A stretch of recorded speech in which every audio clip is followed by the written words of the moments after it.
Wallet وٹمن، یہ آپ کو نام نظر آ رہا ہے، آتھر کا نام ہے والٹ وٹمن، یہ امریکن پوئٹ ہیں، اور ان کی ایک ہی پوئم ہم پڑھیں گے، سانگ آف مائی سیلف. ہم ان کی ایک پوئم پڑھیں گے صرف، اور جو بک ہے وہ ہے لیوز آف گراس. یہ بک کا نام ہے بیسیکلی، یہاں پہ ہم جو لکھ لیتے ہیں دس از دا نیم آف بک ہے، وہ ہے لیوز آف گراس، تاکہ آپ کو آئیڈیا ہو. اور اس میں سے ایک ہی ہم پڑھیں گے، ایک ہی پوئم پڑھیں گے، وہ ہے سانگ آف مائی سیلف. تو یہ پوئم تو ایک ہی ہے، لیکن آپ دیکھیں گے کہ یہ کافی ہمارا ٹائم لے جائے گی، اتنا آسان نہیں ہوگا اس کو ختم کرنا. لیکن لیوز آف گراس جو ہے that is a book written by Walt Whitman. I think یہ اونلی بک ہے جو انہوں نے لکھی ہے، امریکن پوئٹ والٹ وٹمن. اور آج کا لیکچر 1 میں آج ہم ان کی بیوگرافی دیکھیں گے. آج ان کو دیکھتے ہیں کہ وہ کون ہے اور انہوں نے کیا کام کیا ہے، اس کے بارے میں جانتے ہیں، ان پر کیا انفلوئنسز ہیں اور ان کا اپنا کیا انفلوئنس ہے امریکن پوئٹری کے اندر، اور پوئٹری میں ان کا کیا اسٹیٹس ہے. سو والٹ وٹمن's biography ہم اسٹارٹ کر رہے ہیں. Walt Whitman is both a major poet and an outstanding personality. تو ان میں دو بڑی قابلیتیں ہیں. He is a major poet, American major poet ہے، ہم جو کہ امریکن پوئٹری آف ناول پڑھ رہے ہیں، اینڈ آؤٹ اسٹینڈنگ پرسنالٹی. تو ان کی یہ پرسنالٹی بھی بڑی اسپیشل تھے، اور ایک میجر پوئٹ بھی ہیں یہ امریکن پوئٹری کے اندر. امریکن لٹریچر کی اگر ہسٹری کو ہم چھانیں تو یہ اس کیٹیگری میں آ جائیں گے کہ یہ ایک نہ صرف خود ایک بڑی پرسنالٹی تھے، بڑی چارمنگ قسم کی پرسنالٹی تھے. آگے کچھ اور ڈیٹیل سے آپ کو آئیڈیا ہو جائے گا. He rose from obscurity to monumental fame, coming to be recognized as a national figure. اور بہت جلد ہی کہتے ہیں کہ یہ جو ہے کافی فیم میں آ گئے، اور ان کی پوئٹری کچھ ایسی تھی. لیوز آف دا گراس جب انہوں نے فرسٹ ٹائم پبلش کی تو یہ کافی مشہور ہو گئے تھے، ایک نیشنل پوئٹ کے طور پہ سامنے آئے، اور بڑی ایک کنٹروورشل فگر کے طور پہ بھی سامنے آئے. کچھ لوگ ان کا نام لینا بھی پسند نہیں کرتے تھے، ایسا بھی تھا، اور بہت سے اعتراضات بھی اٹھائے گئے ان کی پوئٹری کے اسٹائل کے اوپر. His achievement is great, although it has been sometimes obscured by unfair hostile criticism or conversely by extravagant praise. تو دونوں سائڈوں پہ کبھی کبھی کہیں کہیں تو بہت زیادہ تعریفیں ہوئیں، اور کہیں کہیں ان پہ بہت زیادہ شدید قسم کا کرٹیسزم بھی ہوتا ہے. لیکن یہ ہے کہ بہت مشہور ہو گئے تھے، تو اس لحاظ سے کنٹروورشل ایک پرسنالٹی بن کے سامنے آئے. لیکن آج ہم ان کو ایک لیڈنگ، ایک ایمیننٹ، ایک اسپیشل امریکن پوئٹری اگر ہم دیکھتے ہیں تو یہ ایک پھر ایک میجر پوئٹس میں آتے ہیں. He is essentially a poet, though other aspects of his achievement as philosopher, mystic or critic have also been stressed. سو دیکھا جائے تو پرائمرلی اسینشلی تو وہ ایک پوئٹ تھے، لیکن ان کی دوسری کچھ خصوصیات بھی مینشن ہوتی ہیں. For example he was also considered as a philosopher, as a mystic, as a critic. تو ایک ملٹائی ڈائمینشنل پرسنالٹی تھے. والٹ وٹمن بڑا نام ہے، اور اگر ان کا پہلا تعارف میرے ساتھ جب ہوا تھا والٹ وٹمن کا، تو وہ بھی سانگ آف مائی سیلف پہ ہوا تھا. It was taught to us in MPhil around about یہ 2014 کی بات ہوگی، 2014 تھا آئی تھنک، جب میں نے پہلی بار والٹ وٹمن کو پڑھا امریکن لٹریچر کے اندر، MPhil پروگرام میں گجرانوالہ کے اندر.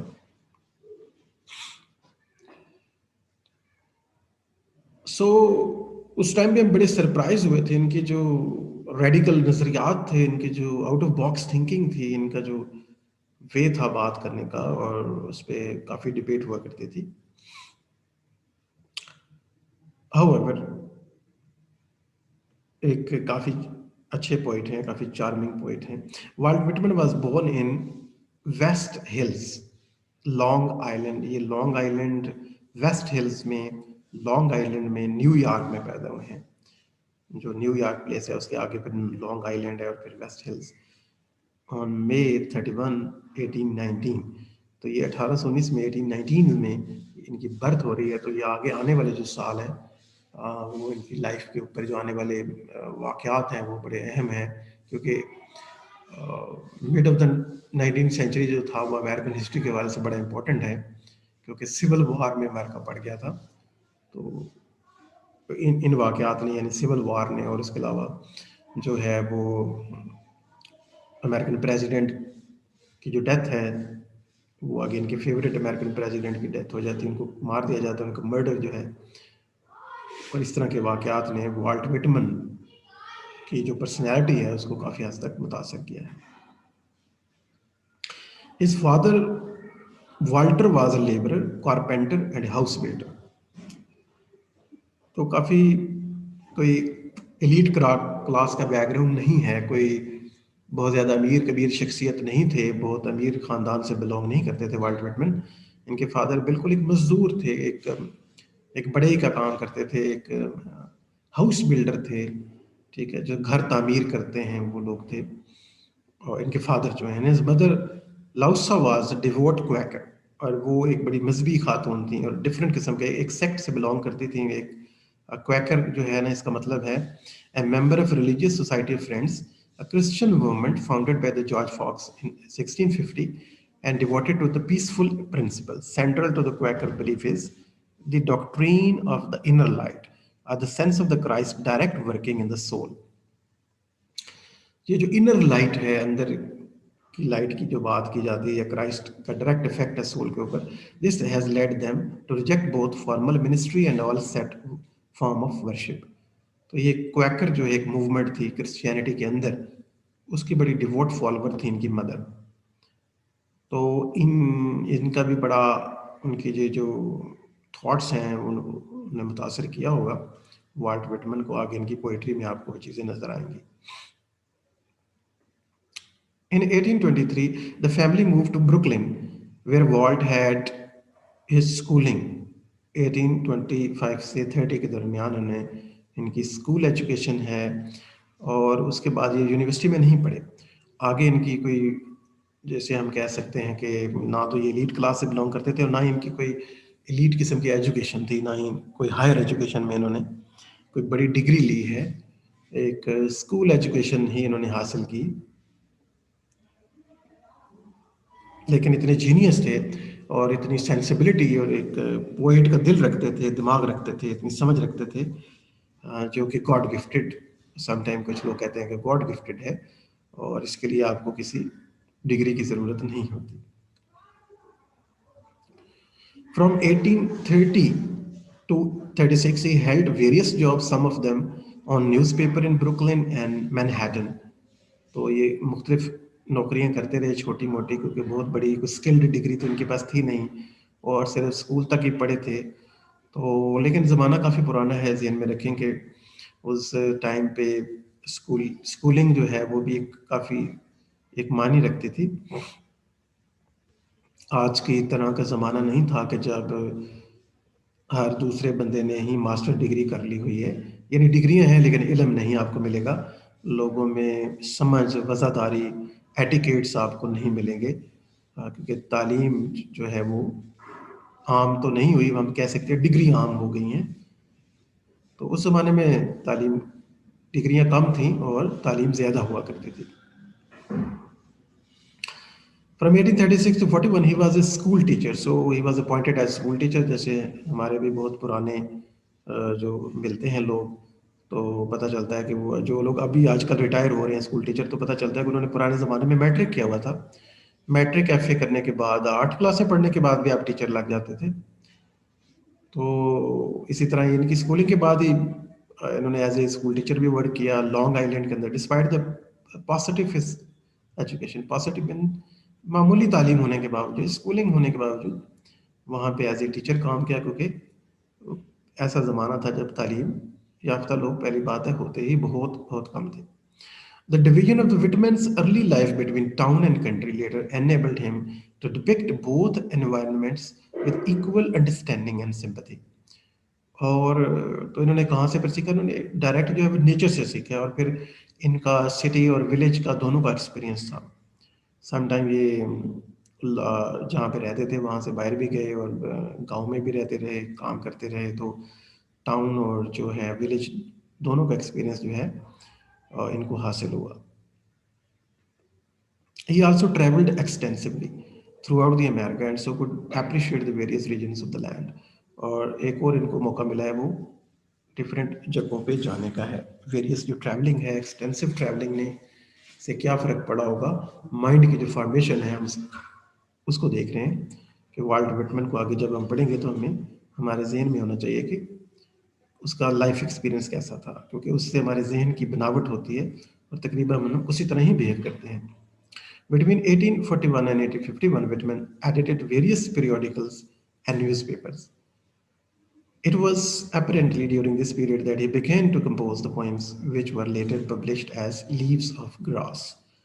تو ڈفرینٹ پیریوڈیکلس کے ساتھ بھی یہ کنیکٹ رہے ہیں، نیوز پیپر ایڈیٹر کے ساتھ بھی ہیلپ کرتے رہے ہیں، اور اس کا کیا نتیجہ نکلا کہ انہوں نے خود سے بھی پوئمس لکھنی سٹارٹ کر لی تھیں، اور جو بعد میں کس بک کے نام سے پبلش ہوتے ہیں؟ Leaves of grass. تو لیوز آف دا گراس جو ہے یہ ان کی بک ہے، جو جس کے ویریس ایڈیشنز آئیں گے، آگے ہم مینشن کریں گے تھوڑی دیر میں. تو اسی میں سے ایک پوئم ہم صرف پڑھیں گے، صرف ایک پوئم جو ہے وہ ہم پڑھیں گے، سانگ آف مائی سیلف. لیکن وہ آپ دیکھیں گے کہ یہ پوئم بھی بھاری بھرکم ہے، اور آپ کو کافی مزہ بھی آئے گا اس کو پڑھ کے، جو لوگ پوئٹری میں دلچسپی رکھتے ہیں.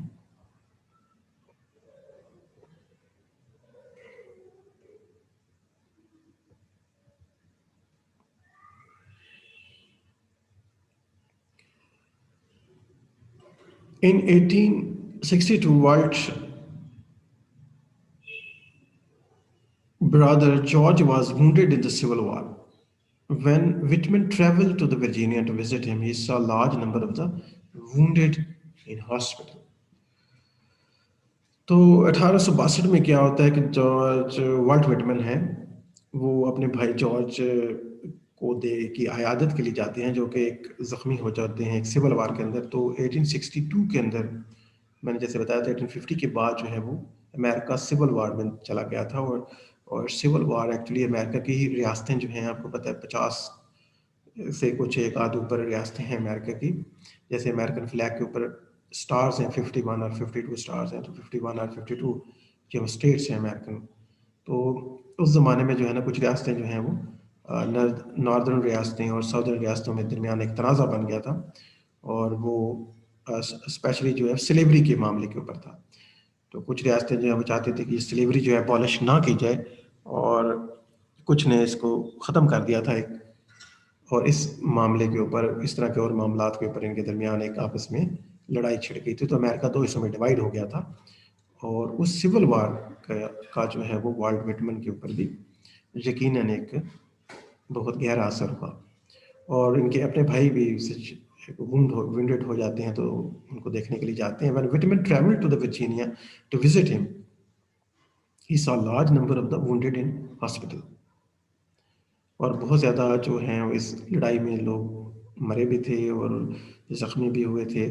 اور یہ جو ڈسٹرکشن ہے، جو سول وار ہے، اور یہ جو اس کے کانسیکوینسز ہیں، اور جو ڈیمیج ہے، کولیٹرل ڈیمیج وہ دیکھتے ہیں. The Civil War was a major event in the Whitman's career, stirring both his imagination and his sensibility. اور سول وار نے جو ہے وہ وٹمن کو سینسیبلٹی عطا کی، وٹمن کو جو ہے وہ میچورٹی دی ہے، وٹمن کو ایک نظر دی ہے. وٹمن نے اس سے جو ہے وہ بہت کچھ نتیجے اخذ کیے ہیں، اس کو دیکھنا شروع کر دیا ہے. 1862 والٹ بردر، جیسے میں نے بتایا، George was wounded in civil war.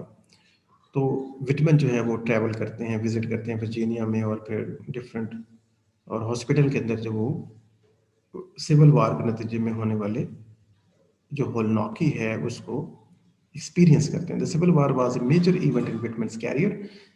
So اس نے امیجنیشن بھی دی ہے وٹمن کو، اس نے سینسیبلٹی بھی دی ہے وٹمن کو، in making him a dresser of spiritual wounds. اور اسے بنا دیا ہے ایک ڈریسر آف اسپرچل وونڈس، کہ وہ روحانی جو زخم ہیں جو امریکن سائیکی کے اوپر لگے تھے، امریکن اسپرٹ کے اوپر لگے تھے، کیونکہ ایک پوئٹ جو ہوتا ہے وہ پوری نیشن کی اسپرٹ کو انڈرسٹینڈ کرتا ہے. آگے ہم دیکھیں گے کہ پوئٹ کے بارے میں کیا نظریہ ہے.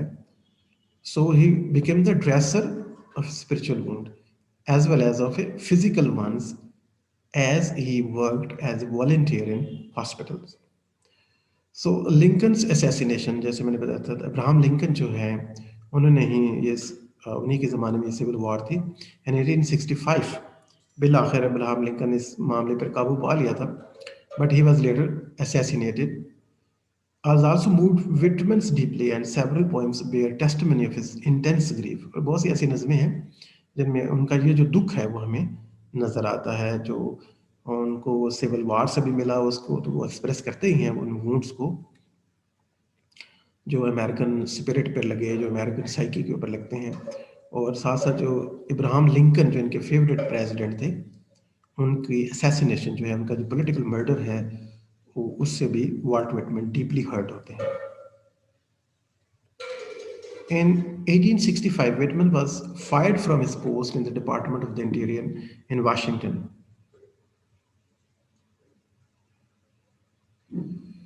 So 1865 جو ہے وہ وٹمن کو نکال دیا گیا تھا جاب سے when he was doing job in Department of Interior in the Washington، کیونکہ ان کی جو لیوز آف دا گراس ہے وہ آ چکی تھی book, and it was alleged indecency. لوگ کہتے تھے یہ بڑی انڈیسنٹ بک ہے، اور اس میں جو ہے وہ لوگوں کو پسند نہیں آئی تھی، اور کافی لوگوں نے اس پہ کرٹیسائز تو کیا ہی کیا، بلکہ اس کا بڑا اسٹرانگ ریئیکشن آتا ہے والٹ وٹمن کی رائٹنگ کے اوپر. اور وہ تھا کہ ان کو جاب سے نکال دیا گیا، ان کو صرف نوکری سے اس بنا پہ نکال دیا کہ ان کی جو بک آئی ہے، جو ان نے بک لکھی ہے، وہ انڈیسنٹ بک ہے.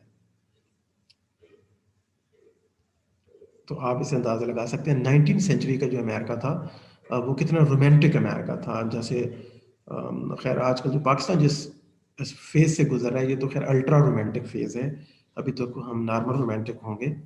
ہمارا معاشرہ تو الٹرا رومانٹک ہے، حقیقت سے بہت دور اور بہت خیالی دنیا میں رہتے ہیں، اور اسی خیالی دنیا کے سٹینڈرڈ اپلائی کرتے ہیں اس دنیا کے اوپر.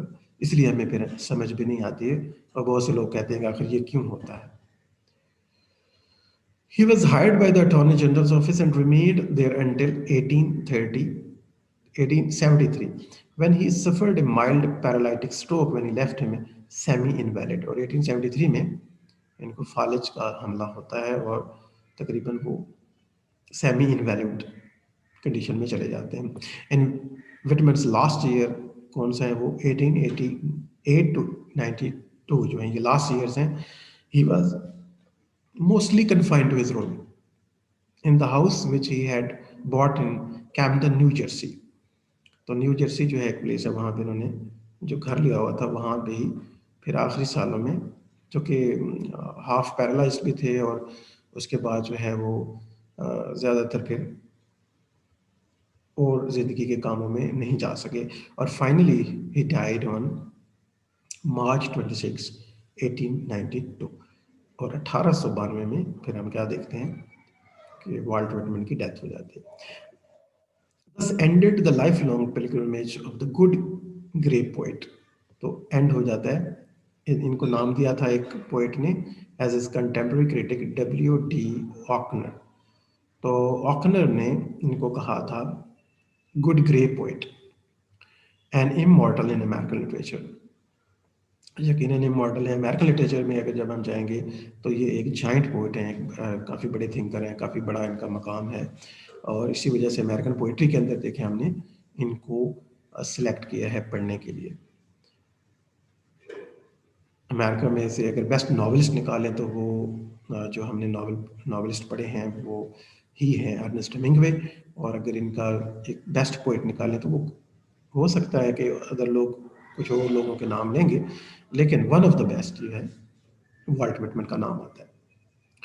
Whitman's grew into the almost a legendary figure due largely to the charm and the magnetism of his personality. جیسے ہم نے شروع میں ذکر کیا تھا کہ وہ ایک نہ صرف ایک اعلیٰ پائے کے پوئٹ تھے، بلکہ ایک بڑی ہی چارمنگ قسم کی، میگنیٹک قسم کی پرسنالٹی بھی واقع ہوئے تھے. اور بلکہ کچھ لوگوں نے کیا ان کا نام رکھا، کنٹمپرری کرٹکس ڈسکرائب ہم ایز اے ماڈرن کرائسٹ. بالکل کرائسٹ کی طرح، جیسے کرائسٹ کی پرسنالٹی بڑی چارمنگ تھی اور بہت کچھ ان کے بارے میں لکھا گیا اور دنیا ان سے متاثر ہوتی ہے، تو کچھ لوگوں نے کہا کہ یہ ماڈرن کرائسٹ ہیں. His face was called serene. ان کے چہرے کے بارے میں کیا ڈسکرپشن ملتی ہے؟ He was serene, proud, cheerful, florid, grave. The features and the massive and the handsome with firm blue eyes. And his head was described as majestic, large, homeric, and set up upon his strong shoulders with the grandeur of the ancient sculpture. ایسا لگتا ہے کوئی Greek کا مجسمہ ہو جیسے، ان کی طرح ان کا ہیڈ جو ہے وہ اس طرح سے ڈسکرائب کیا جاتا ہے ان کے فیس کے بارے میں، سرین، پراؤڈ اور چیئرفل ہیں، اور ان کا جو سر ہے وہ میجسٹک، لارج اور ہومرک ہے. These descriptions tend to make Whitman appear almost a mythical personage. Whitman was being of paradoxes. ان کے اندر کنٹرڈکشن بھی ہے، پیراڈاکسز بھی ہمیں ملتی ہیں. His dual nature, a profound spirituality ہمیں ملتی ہے. کہیں کہیں وہ اتنے اسپرچوئل ہیں کہ بس ہم حیران رہ جاتے ہیں. Combined with the equal profound animality، اور کہیں کہیں ان میں اینیمل جو بیہیویئر ہے، اینیمل جو ایموشنز ہیں، اب وہ ان کو فالو کرتے نظر آتے ہیں. Puzzled even his admirers. تو کافی یہ پزلنگ پرسنالٹی ہے، اور اس پر وہ خود بھی کافی جواب دیتے ہیں. نیچے ہم دیکھتے ہیں وہ کیا اپنے بارے میں کیا کہتے ہیں. John S. Simondon, an English writer, was puzzled by undercurrents of the emotion and sexual abnormalities in the Calamus poems and questions Whitman on this issue. وہ بڑے حیران ہوتے ہیں، کچھ ایون پوئٹ رائٹر جو ہیں وہ حیران ہیں کہ ان میں ڈفرینٹ کرنٹس ہیں، اور ان کی ایموشنل جو سیکشل ابنارمیلٹیز ہیں وہ نظر آتی ہیں، اس پر کافی تنقید بھی کی جاتی ہے. تو وٹمن کو رپلائی کیا؟ وٹمن ریپلائز اگست 1890 میں وہ لکھتے ہیں، انٹرسٹنگ ایک رپلائی دیتے ہیں. My life have been jolly bodily and doubtless open to the criticism. Though unmarried, I have had 6 children. 2 are dead, 1 living southern grandchild, 1 boy writes to me occasionally. Circumstances have separated me from intimate relations. تو یہ ان کے اپنے بارے میں انہوں نے ایک جواب دیا تھا سائمنڈ کو ایک لیٹر کے اندر. But no trace of any children. اگر ریالٹی میں دیکھا جائے اس طرح کا جو کلیم کر رہے ہیں، ان کے کسی بایوگرافر کو کوئی ایویڈنس نہیں ملا. Trace of any children of the vitamins has been found, and it is not unlikely that he merely invented them to stave off further questions. Maybe ایک پوئٹ ہے، اور ایک پوئٹ اور ایک آرٹسٹ سے آپ امیجنیشن کی بھی توقع رکھ سکتے ہیں. ذہن میں رکھیے گا کچھ چیزیں ان کی امیجنری ہوتی ہیں. Whitman was truly a representative of his age and reflected its varied cross currents. اور جہاں تک ایک اچھے پوئٹ کو اپنی ایج کو ریپرزینٹ کرنا چاہیے، اپنے نیشن کو ریپرزینٹ کرنا چاہیے، فلی جو سینسبلٹی ہے اس کو انڈرسٹینڈ کرنا چاہیے، تو یہ صحیح طرح سے ریپرزینٹ کرتے ہیں. Poetry shows the impact of the romantic idealism. اس وقت جو امریکہ وہاں سے گزر رہا تھا ایک رومانٹک آئیڈیلزم کے ساتھ، which reached its zenith in the years before the Civil War, and also shows something of the scientific realism which dominated the literary scene after 1865. اور 1850 تک جو ہے آپ کو پتہ ہے ایک رومانٹک امریکہ تھا، اور اس کے بعد جو ایک نیو امریکہ وہاں سے اسٹارٹ ہوتا ہے جب سول وار جو ہے اس کو قابو کر لیا جاتا ہے. ایک سول وار میں سے جب وہ گزرتا ہے اور دوبارہ ایک یونائٹڈ امریکہ سامنے آتا ہے، یو ایس اے ہمارے سامنے آتا ہے، تو وہ ایک سائنٹیفک ریئلزم لے کے آتا ہے. تو یہ دونوں کرنٹ ہمیں ان کی پوئٹری میں ملتے ہیں.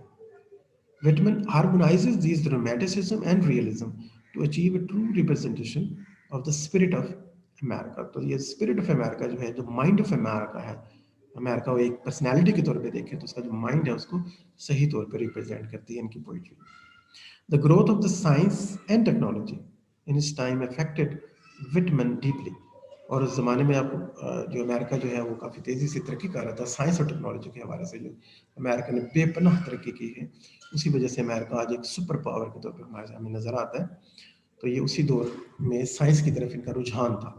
ایک رومانٹک امریکہ سے یہ سائنٹیفک امریکہ اور ایک ریئلسٹ امریکہ ہمارے سامنے ابھرتا ہے اس وقت. تو یہ وٹمن کے سامنے یہ ساری تبدیلیاں ہیں جس سے وٹمن کو بھی کافی اس میں اثر ڈالا. And he responded positively to the idea of the progress and evolution. اور وٹمن نے جو اس آئیڈیا کو اون کیا ہے، اس کو کرٹیسائز نہیں کیا، بلکہ وہ اسے پروگرس اور ایک ایوولوشن کنسیڈر کرتے ہیں. American patriotism in the 19th century projected the idea of history in relation to the cosmic philosophy. It was taught that change and the progress form part of God's design. ہم ان کی poetry میں امریکہ کا وہ collective ایک پیٹرنزم نظر آتا ہے، اور یہ جو ایک امریکن جو ترقی ہے، امریکہ کا جو رول ہے، وہ اس کو ایک ڈیوائن لارجر پلان کے ساتھ بھی کنیکٹ کرتے ہیں. ڈیزائن آف دا گاڈ ہے کہ یہ ول آف دا گاڈ ہے کہ یہ کنٹری جو ہے وہ ترقی کرے گی اور آگے بڑھے گی. تو امریکہ کے اندر جو ہے وہ رومانٹسزم بھی ہے، امریکہ کے اندر ایک ریئلزم اور سائنٹیفک ایوولوشن بھی ہے، اس کو بھی وہ ساتھ لے کے چلتے ہیں، اور گاڈ پہ بھی وہ ٹرسٹ کرتے ہیں. ایون اگر آپ ان کا ڈالر دیکھیں، ڈالر جو ہے امریکن بل جو ہے، امریکن کرنسی جو ہے، اس کے اوپر لکھا ہوا ہے in God we trust, in God we trust. The historical process of the America's great growth was therefore part of the divine design, and social and the scientific developments were outward facets of the real spiritual progress. Whitman shared in this idea of the mystic evolution، جیسے ایسے collectively اس نے نام دیا mystic evolution کا، کیونکہ جہاں پہ God اور اسپرچول پروگرس کے ساتھ ایسوسیٹ کی جاتی ہے امریکہ کی progress. Leaves of the Grass کے اندر symbolizes the fulfillment of the American romanticism as well as the sense of realistic revolt against it. Whitman visualized the role of the poet as a seer, as a prophetic genius who could perceive and interpret his own times and also see beyond time. تو یہ line میں نے ساری high light اس وجہ سے کی ہے کہ کیا سمجھتا ہے وٹمن، ویژولائز کرتا ہے کیا رول آف اے پوئٹ، اس کے خیال میں ایک پوئٹ کیا ہے، اس کا کیا رول ہونا چاہیے. یہ پوئٹ کے ساتھ اوور آل ایک آرٹسٹ کا بھی رول ہے کہ اسے ایک پروفیٹک جینیس ہونا چاہیے، اسے فیوچر بھی دیکھ لینا چاہیے، اسے ان ٹوٹیلٹی جو ہے وہ چیزوں کو سمجھنا چاہیے، نیشن کو سمجھنا چاہیے. who could perceive and interpret his own times، جو اپنے وقت کو سمجھ سکے اور اس کو صحیح طریقے سے انٹرپریٹ کر سکے، ڈیپلی جا سکے. کیونکہ جو آرٹسٹک پرسیپشن ہوتی ہے وہ سب سے بیسٹ ہوتی ہے. اگر آپ کسی آرٹسٹ کے سے سیکھیں گے، سمجھیں گے، تو اس کی جو پرسیپشن ہے وہ بیسٹ گائیڈ ہو سکتا ہے آپ کے لیے. کیونکہ جو ہے ٹی وی کا اینکر ہے وہ تو پیڈ ہوتا ہے، اس نے تو پیسے لینے ہوتے ہیں. اور اسی طرح جو تجزیہ نگار آپ کو ٹی وی پہ نظر آتے ہیں وہ بھی پیڈ ہوتے ہیں، پریجوڈس ہوتے ہیں، کسی خاص پروپیگنڈا کے تحت وہ آپ کو گائیڈ کر رہے ہوتے ہیں. نیوز پیپر بھی اور میگزین یہ بھی اسٹیٹ کے کنٹرول میں ہوتی ہیں کچھ چیزیں، اور پروپیگنڈا ہو سکتا ہے. تو آپ کہاں سے صحیح طریقے سے سیکھ سکتے ہیں؟ تو صحیح طریقے سے جو ہے نا وہ صحیح ویژن جو ہے ایک اس بندے کے پاس ہوتا ہے جو پوئٹ ہو، جو آرٹسٹ ہو، جو چیزوں کو ٹوٹیلٹی میں پرسیو کر سکے. اسی کے اوپر میں نے آپ کو مستنصر کا ایک جو ہے وہ دیا تھا، شارٹ سٹوری دی تھی، گونگے کی ڈائری جو ہے وہ لاسٹ میرے خیال میں آپ کا ٹاپک تھا کام کرنے کا، انالیسس کرنا تھا، اوپن ایک انالیسس تھا. تو وہ اس کو بھی جنہوں نے کر لیا ہوگا ڈیفینیٹلی آپ لوگوں نے کام. تو یہی پرپس تھا کہ آپ کو ہمارے یہاں کیا ہو رہا ہے اس کی ٹرو پکچر جو ہے وہ آرٹسٹ ہی آپ کو دے سکتا ہے. تو وہ ایک آرٹسٹک پرسیپشن دینی تھی آپ کو ساتھ ساتھ، اور آپ کی جو کریٹیکل اسکل ہے وہ بھی چیک کرنی تھی کہ آپ کتنی کریٹیکل سینس آپ میں ڈیولپ ہو چکی ہے کہ آپ بٹوین دا لائنز اور بیونڈ دا لائنز اور چیزوں کو انڈرسٹینڈ کر سکیں، آئرنی کو سمجھ سکیں، ٹھیک ہے، سملیز اور میٹافر کو سمجھ سکیں، اور true representation of the time جو ہے وہ کیپچر کر سکیں، اور آرٹسٹ سے سیکھیں ہمیشہ. یہ بھی آپ کے لیے ایک میسج تھا کہ یہ جو ہے وہ ایک جرنلسٹ سے مت سیکھیں، ایک تجزیہ نگار ٹی وی پہ فیک تجزیہ نگاروں سے مت سیکھیں، یہ جو پیڈ مولوی ہیں ان سے مت سیکھیں. اپنا جو پرسیپشن ہے وہ آرٹسٹک رکھنا چاہیے آپ کو. آپ لٹریچر کے اسٹوڈنٹ ہیں تو ہمیشہ آپ کی ایگزامپل بھی لٹریچر سے ہونی چاہیے، آپ کی پرسیپشن بھی آرٹسٹک اور لٹریری ہونی چاہیے، اور آپ کی باتوں میں بھی وہ لٹریچر نظر آنا چاہیے. سو ایک وٹمن کیا سمجھتا ہے پوئٹ کیا ہوتا ہے؟ who can see beyond the things, ٹھیک ہے، who can idealize the thing, who is the genius who can understand the things, who can interpret his time, ٹھیک ہے. This ideal poet, though thought Whitman portrays the true reality of the nature. He can portray the true reality of the nature. جیسے گونگے کی diary میں مستنصر نے آپ دیکھتے ہیں کہ ٹرو پکچر جو ہے وہ پینٹ کی ہے آپ کے سامنے، اور فیصلہ آپ پہ چھوڑ دیا کہ these things are happening. Collectively ان کو دیکھیں کہ یہ what is happening now. And comprehend and express his genius. Genius, genuine جو self ہے اس کو express کر سکے. یہ ہمت صرف ایک آرٹسٹ میں ہی ہو سکتی ہے نا. True expression of the reality جو ہے. He holds a mirror to his self. تو ایک اچھا پوئٹ کیا ہوتا ہے؟ Who hold the mirror to the self. Mirror to the society, mirror to the self. And the nature, and he also illuminates the meaning and the significance of the universe and the man's relation to it. Hare time کا جو poet ہے پھر اس زمانے کے سامنے ایک mirror رکھتا ہے، ایک آئینہ رکھتا ہے، خود کے لیے بھی، اپنے آپ کو بھی ریپرزینٹ کرے، اپنی اسپرٹ کو بھی، اور نیشن کے اسپرٹ کو بھی سمجھے، مائنڈ کو بھی سمجھے، کولیکٹیوٹی چیزوں کو دیکھے، ٹوٹیلٹی میں چیزوں کو انڈرسٹینڈ کر سکے. An ideal poet, he believed, is the poet of the man first, then of the nature, and finally of the God. تو سب سے پہلے جو پوئٹ کی ذمہ داری ہے وہ انسانیت کی طرف ہے، مین کی طرف ہے. Then he should represent the nature. Okay? چاہے وہ ہیومن نیچر ہے، چاہے ٹوٹل نیچر ہے. And then finally جو لاسٹ ہے وہ گاڈ کی طرف responsible ہے. These elements are united by the poet's harmonious visionary power. Though the poet is concerned primarily with the world of the spirit, he accepts science and democracy within his artistic fold, since these are the basic realities of the modern world, especially that of the 19th century America. تو definitely وہ ایک ہر poet کی طرح وہ primary جو ذمہ داری ہے کسی بھی پوئٹ کی وہ ٹوٹیلٹی میں اسپرٹ کو انڈرسٹینڈ کرنا ہے. اسپرٹ سے یہاں مراد مائنڈ ہے، وہ ٹوٹل کرنٹ ہے، وہ ٹوٹل انڈرسٹینڈنگ ہے. فرائڈ میں جائیں گے تو فرائڈین سینس میں وہ کانشیس ہے جس کو انڈرسٹینڈ کرنا ہوتا ہے. جیسے پرانی جو ٹرمز ہیں اس میں اسپرٹ ہم کہتے ہیں فرائڈین ٹرم. اوکے، تو ٹرو پوئٹ کی ہم بات کر رہے تھے کہ کیا ویژن ہے پوئٹ کا، والٹ وٹمن کا. تو he holds a mirror to the self and the nature. He also eliminates the meaning and the significance of the universe and the man's relation to the universe. ایک philosophical جو ہے یہاں پہ image ہمارے سامنے آتا ہے. An ideal poet, he believed, is the poet of man first, then of the nature, and the finally of the God. These elements are united by the poet's harmonious visionary power. Though the poet is concerned primarily with the world of the spirit, he accepts science and democracy within this artistic fold. وہ اپنے وہ جو ہے realistic جو elements ہیں جیسے democracy جو ہے امریکہ کے اندر ڈیولپ ہو رہی تھی، اور اس کے علاوہ جو سائنس ہے وہ ڈیولپ ہو رہی تھی، تو انہوں نے والٹ وٹمن نے اس کو بھی پراپر پلیس دیے ہیں. کیونکہ سم ٹائم پوئٹ جو ہے وہ ٹوٹل کانشیس اور اسپرٹ اور مائنڈ کی طرف چلے جاتے ہیں، اور وہ سمجھتے ہیں کہ جو ریئلسٹک ایلیمنٹس ہیں، جو پرابلم ہے، ریئل لائف ہے، کہ جو ٹرینڈ ہے وہ یا جو سوشل آسپیکٹ ہے زندگی کا، اس کو وہ ان کی ذمہ داری نہیں ہے. لیکن والٹ وٹمن ڈیموکریسی ہو، چاہے وہ سائنس ہو، پیٹریوٹزم ہو، وہ اس کو بھی ساتھ لے کے چلتے ہیں. Since these are the basic realities of the modern life. تو ریالٹیز کو بھی، ماڈرن لائف کی ریالٹیز ہے اس کو بھی ساتھ لے کے چلتے ہیں. And especially that of the 19th century America. So we are talking about America, American history, American progress, اور امریکن پوئٹری کے بارے میں، اور والٹ وٹمن کے نظریات کیا ہیں پوئٹ کے بارے میں، پوئٹری اور پوئٹس کی رسپانسبلٹی کیا ہے. Recognition of the values of the science and democracy is indirectly an acknowledgement of the realities of the modern life.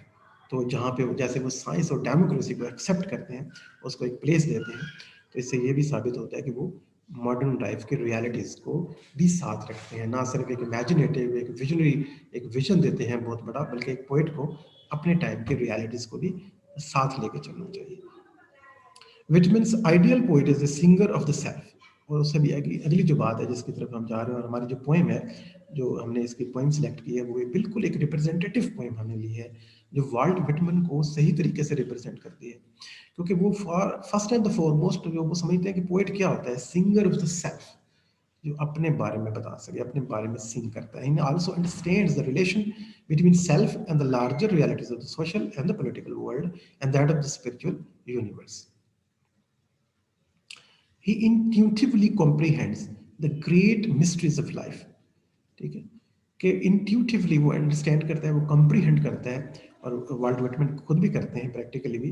The mystery, great mysteries of the life ہے جو ہمیشہ سے انسانیت کے لیے مسٹریز رہی ہیں کہ آخر انسان برتھ کیوں ہوتی ہے، انسان کی ڈیتھ کیا ہے، کیا ریزریکشن ہوگی، کیا دوبارہ آئے گا انسان، یہ ختم ہو جائے گا، ایک ہی زندگی ہے یا اسے بار بار زندگی ملیں گی. ڈفرینٹ جو ہے وہ ریلیجن میں ان کے ڈفرینٹ جوابات ہیں.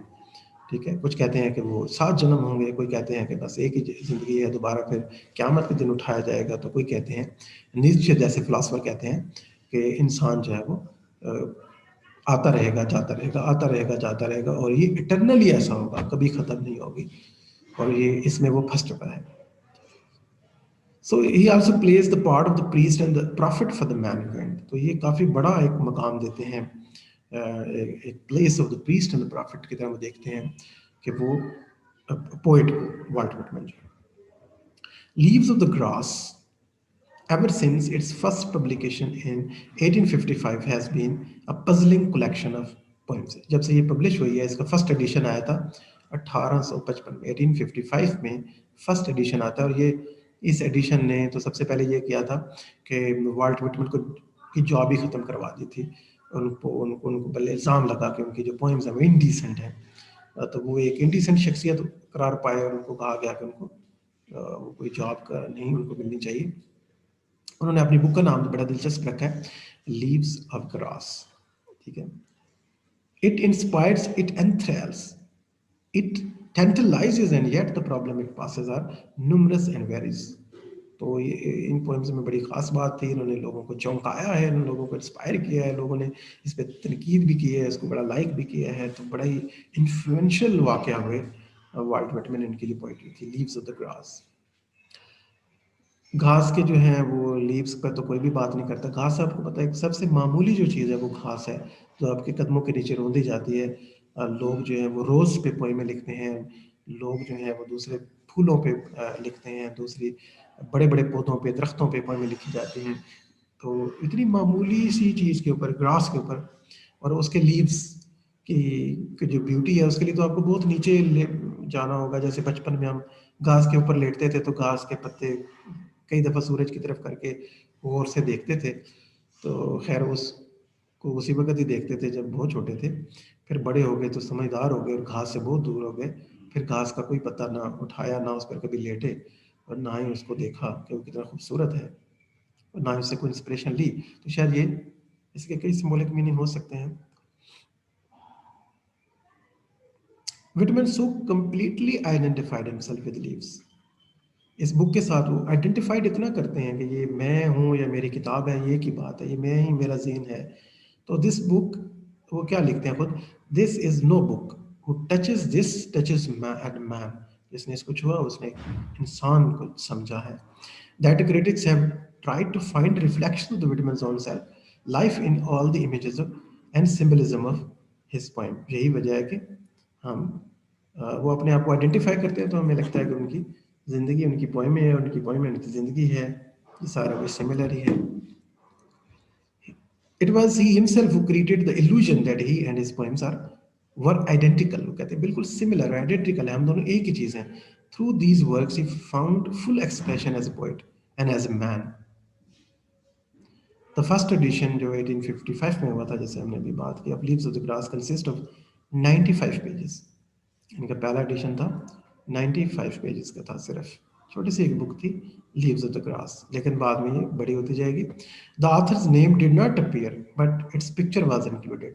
تو پہلے ایڈیشن میں تو دلچسپ بات تھی کہ انہوں نے اپنا نام نہیں پبلش کیا تھا, اپنی تصویر ساتھ لگا دیتے کہ یہ تصویر ہے اور یہ میری نظمیں ہیں, سو اٹ از می, ہم ایک ہی ہیں, میرا تعارف بھی یہی ہے, میں کون ہوں وہ بھی ان پوئم میں ہی میں بتاؤں گا.